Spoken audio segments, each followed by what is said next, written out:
ഇനി കുറച്ച് ഹിന്ദി സംസാരിക്കാം. കണ്ട, എഴുന്നേൽക്കുക, നടക്കുക, ഇരിക്കുക, കഴിക്കുക.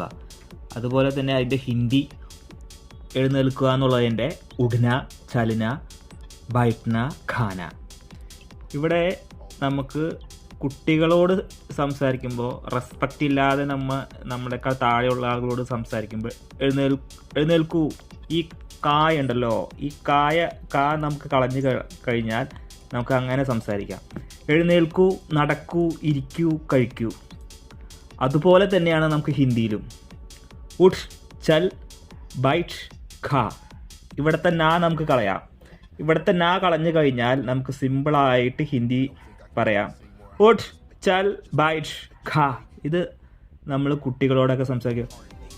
ഉഠോ, ഉഠ്, ചൽ, ബൈഠ്. അങ്ങനെ നമുക്ക് സംസാരിക്കാം. അതിൻ്റെ മലയാളം ഉഠ് കണ്ട, ചൽ, ബൈഠ്, ഖ കഴിക്കുക. കണ്ട, ഖ കഴിക്കുക.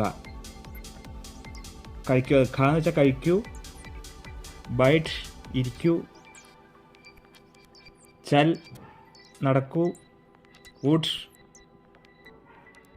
എഴുന്നേൽക്കൂ. കണ്ട, വളരെ സിമ്പിളാണത്.